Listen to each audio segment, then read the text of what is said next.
Hey y'all, I'm Lindsay, 26, female. So here I am doing something I never thought I'd do, sharing a piece of my life on a public platform. Yikes. You see, I'm not one to flaunt things or share personal stuff, but this story is just too spicy not to share. Plus, I don't have many close friends to vent to, so here goes nothing. Let me get a few things straight before I dive into the meat and potatoes of this crazy experience.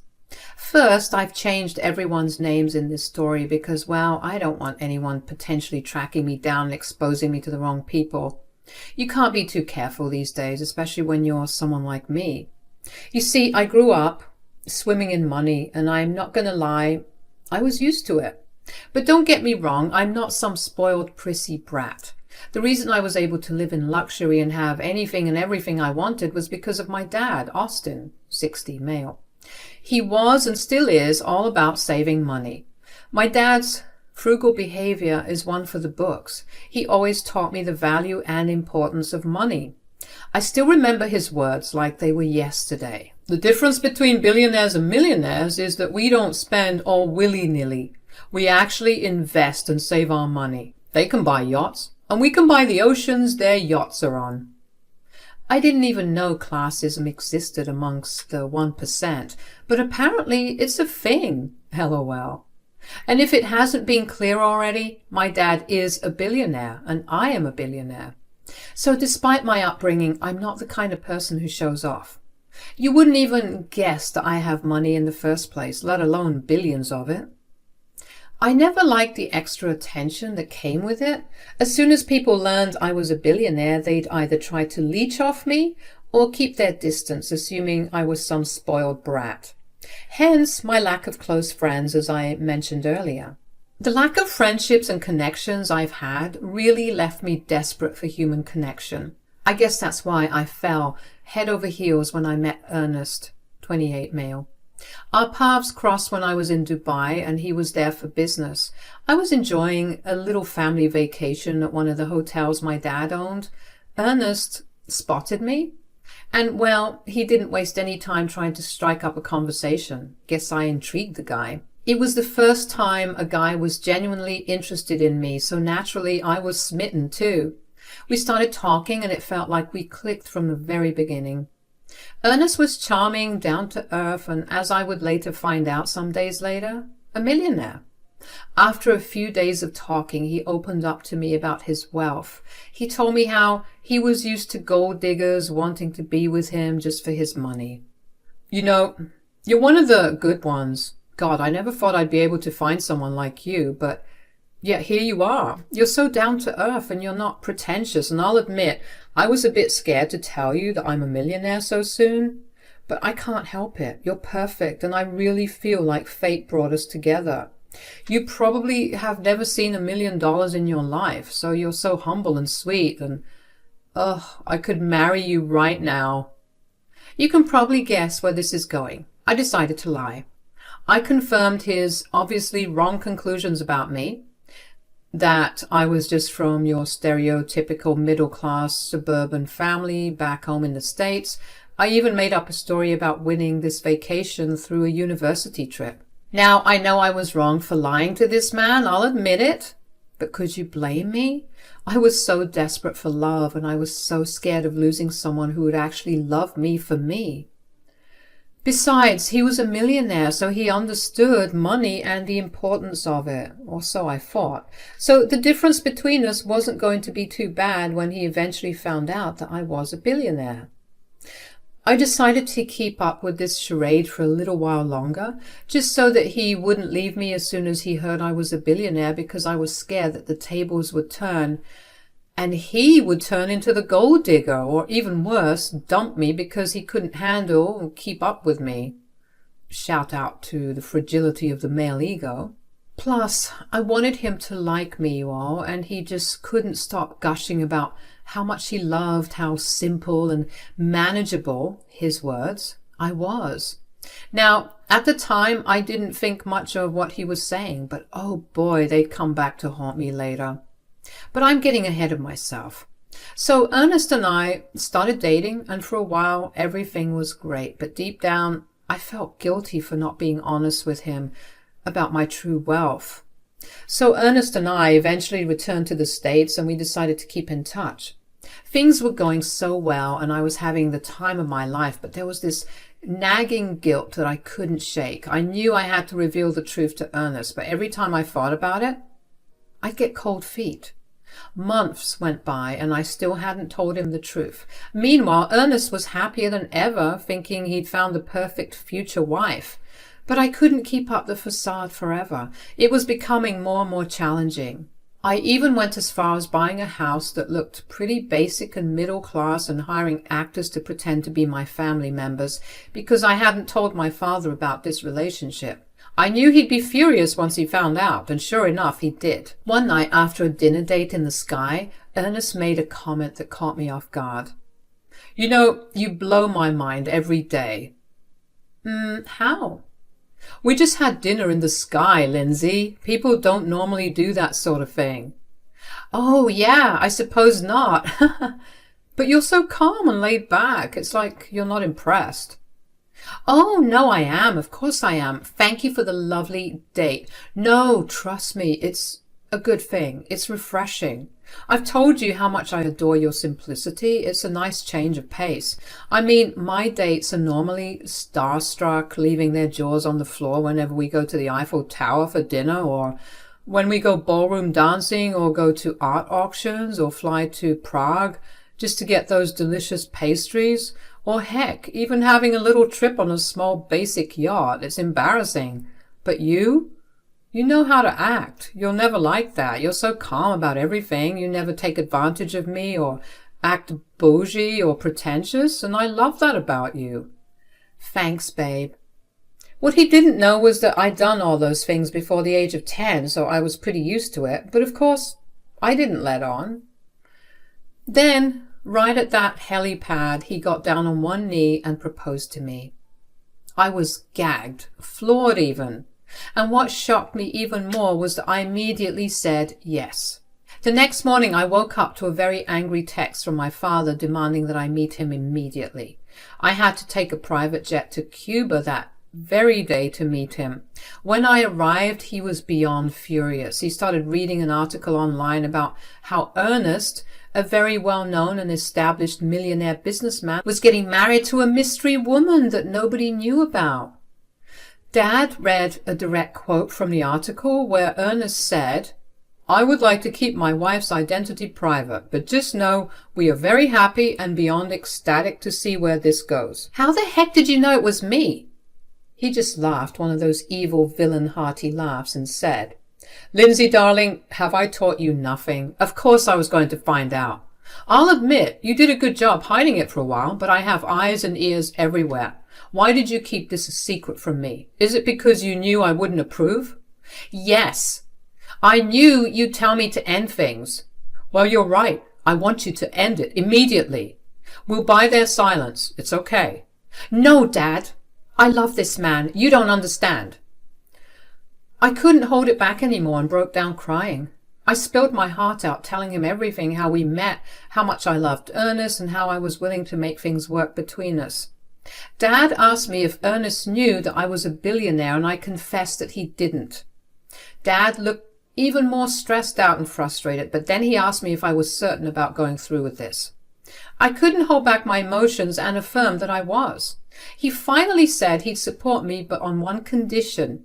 He wanted me to sign a prenuptial agreement when we got married. So several months went by, and the wedding preparations were in full swing. Ernest's mom, Myrtle, 57, female, and I hadn't spent any time together before this, mostly because Ernest didn't bring his dates home that often unless it was something serious. Myrtle knew that I had to be someone special for her son to bring me home, let alone marry me. Ernest had told me that his mother was ecstatic to meet me.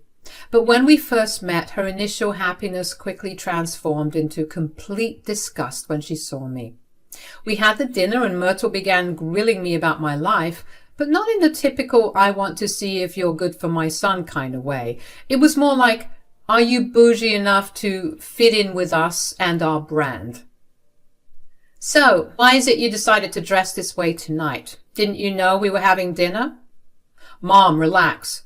I'm just asking. I think we need to call your stylist because this won't cut it, sweetie. As the dinner went on, Myrtle's disapproval of me became even more apparent. She kept nagging me, asking me if I had what it takes and telling me that I should do better for my man. This made me furious because I was proud of the way I looked and who I was. When the dinner finally ended, Ernest revealed to me that his mother didn't really like me. No surprise there. He explained that Myrtle was accustomed to a lavish lifestyle and preferred flashy things. Seeing someone like me wasn't what she had envisioned for her son. But he assured me that everything would be okay once we got married because then Myrtle would see that Ernest was genuinely in love with me. And despite the challenges and the lies, I was determined to make this work and prove that our love was stronger than any preconceived notions. The big day came and Ernest brought up the idea of a prenup the night before.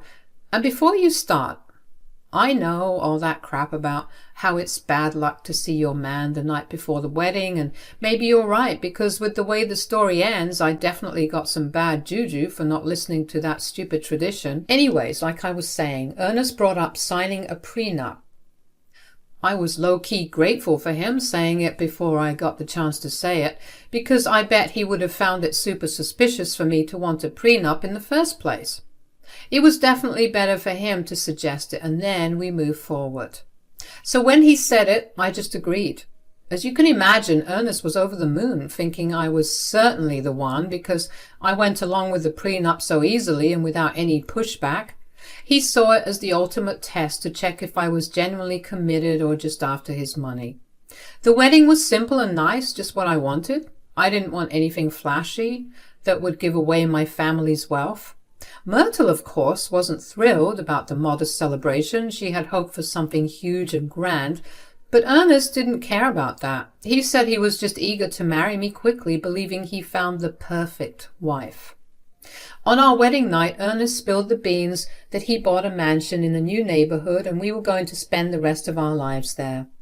So that's what we did. We moved from where we were staying before to this new place, and things were going great between us during our honeymoon phase. A couple of months went by and I unfortunately had to face the music. Myrtle started bothering me more frequently than usual. She wanted me to change my appearance for her son, forcing me to wear 6-inch heels on a daily basis, which was definitely not my style. I kept refusing her advice and complained to Ernest. At first he told her to back off, but it didn't last, and we would repeat the ugly cycle again, with Myrtle despising me more and more when I would reject her attempts to change who I was.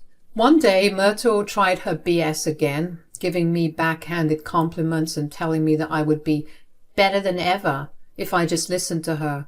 As usual, I would tell Ernest to check his mama, but this time things were different.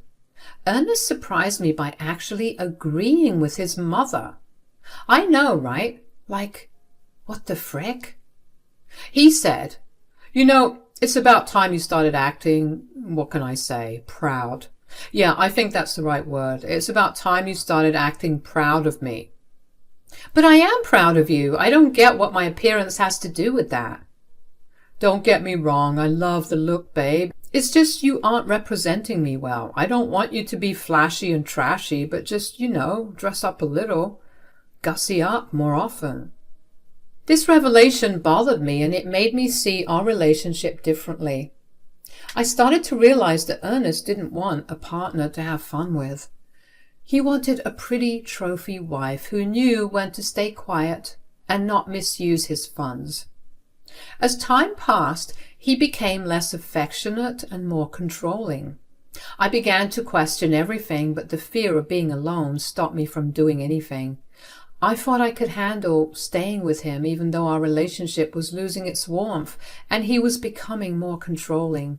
One day I accidentally stumbled upon Ernest's text where he and his mom were gossiping about me. They were saying I wasn't the right fit for him and I was the opposite of a millionaire's wife. There was even one comment that said I looked too poor to even be considered middle class, and I'll admit that one stung a little. But what hurt me most was that Ernest was actually part of this bullying crap.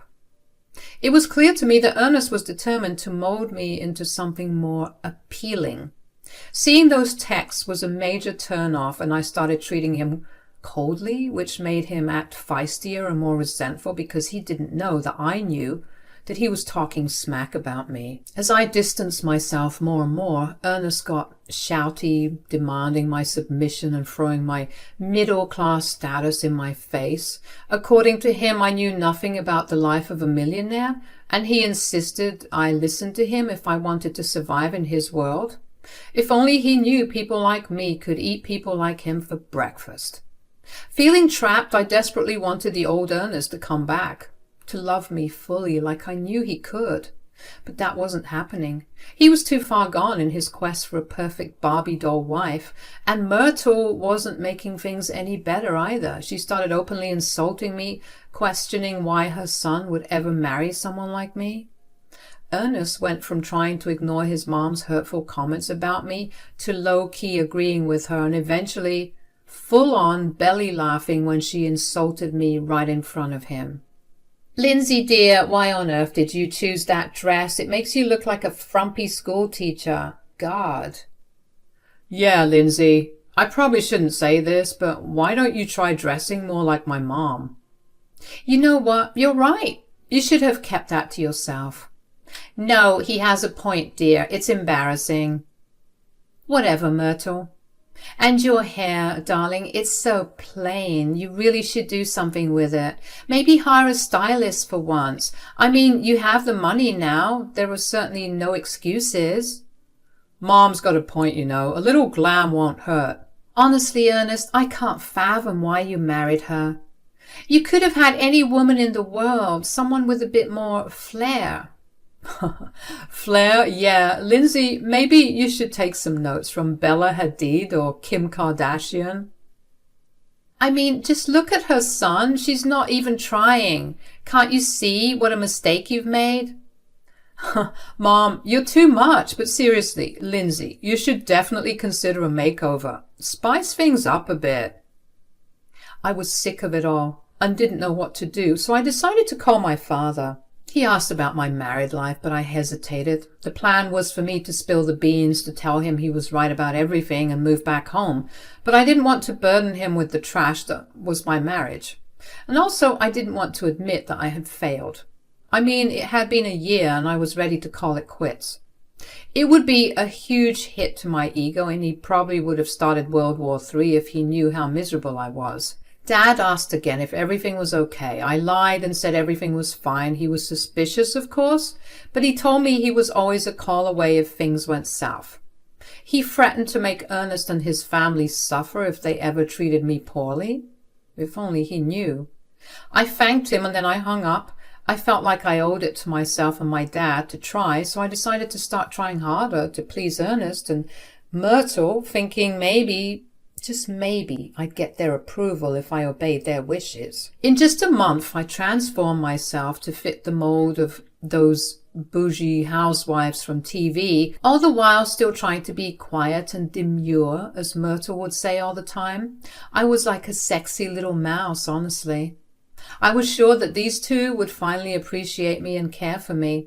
When I tell you I had a complete makeover, I'm saying I was looking like I could live in the hills. You'd think this would finally please Ernest and Myrtle, but nope. Not a nod of acknowledgement for all the efforts I put into changing myself physically and socially. They just found more ways to tear me down, and I couldn't figure out why they were still being so mean. One day, during Myrtle's usual weekly visits to see her son, and I guess continue her insult parade, I snapped. I yelled at Ernest and Myrtle, calling them heartless and unreasonable for the crap they were pulling me through. And then Myrtle started shouting back, telling me she never liked me and wished something tragic could happen to get me out of their lives forever. "Since we're laying our cards on the table, Lindsay, I've always despised you. You're so annoying and your poorness makes me sick. I literally haven't done anything to make you hate me. I'm sorry you're a miserable bigot and you have about as much emotional intelligence as Hitler." "Hitler? That's it? Ernest, I'm kicking your wife out of this house. Even the maid's bathroom is worth more than this worthless cockroach." "Excuse me? Did you say you're kicking me out? Yep, and Ernest isn't opposed to it one bit, are you, Ernest? I think everyone needs a little space. See? He agrees with me. This isn't some charity case, okay? People like you can't be here. Then she went to the window and pointed at a huge mansion that was recently renovated across the road and said, "If you want, you can go and ask them for help.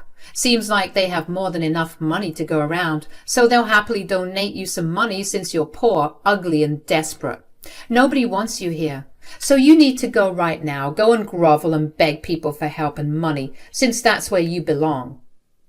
After Myrtle finished her insult marathon, telling me to go beg the people in the big mansion for help, that's when I smirked and spilled the tea.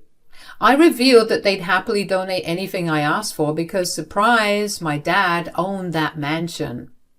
Myrtle and Ernest laughed, calling me crazy for such a wild claim.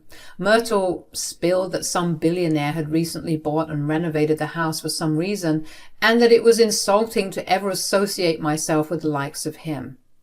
I cut her off, showing a picture of me and my dad chilling on the beach, and their faces turned ghostly pale. "This is the guy you're talking about?" Myrtle finally gathered herself, asked how I knew this man and had a picture with him. "Oh, Myrtle, you poor pathetic woman, you don't know what you've just done." I dropped the bomb, confessing I was Austin's daughter and a billionaire. Myrtle started crazy laughing. She was in denial, so I couldn't really blame her, but Ernest looked pissed. He started cursing and saying that there was no way Austin was my dad. So guess what I did, you all? I strolled right down to that mansion across the street, called my dad out, and he emerged after a couple of minutes, looking a bit embarrassed. "How did you figure it out, kiddo?" I found it odd how there was some billionaire who had randomly decided to renovate this perfectly good mansion with all of the things my dad seemed to like a tennis court, golf course. It was crazy to me. At first I thought it couldn't be you. You're way too frugal for that. But then I remembered that you're also crazy and crazy rich, so you can do whatever you want. Also, you're not the only one who has friends in high places, so I knew it was you. "Well played, kiddo, well played. I guess you are my daughter after all, so your being smart was just bound to happen. I just wanted to make sure my baby girl was all right. I knew you were lying when you talked a month ago, so I just had to come here and keep an eye on you. But of course I had to add a little taste to this godforsaken place." And in the span of 2 weeks, no less? Sounds like a very Austin thing to do. "You know that I'll combust if I don't play tennis or golf. I was planning on staking out here for a while, so I had to make myself comfortable." Ernest and Myrtle were left outside their home, their faces a mix of disbelief and shock, like they'd just seen Jesus walking by. I shot them a cheeky flip-off before sauntering into the mansion to have a cozy chat with my father. Dad wasn't wasting any time. He demanded the lowdown right then and there, and I spilled the beans on how I'd been treated like garbage during the past year, all because I thought I was in love. He let me drone on and on about how I tried my best with them, and without saying a word, Dad marched up to Myrtle and Ernest, who was still standing outside. I watched from the window. I couldn't hear the specifics, obviously, but I knew Dad was throwing around some serious threats. Ernest hit his knees. Myrtle started crying, hunching over her son like she just witnessed the apocalypse. She started shouting how sorry she was and saying that she wanted to come over to me and apologize, but my dad told her to stay in her lane. I could now hear some parts of the conversation because I stepped outside to get a better look, and Dad was marching his way back over. I could hear her say, "Oh God, I'm so sorry, Lindsay. I'm so sorry." I'm still trying to get my dad to tell me what he told them to make them crumble so fast, but my dad told me that he'd never tell. Spooky, I know. But all I cared about was that the mission was accomplished.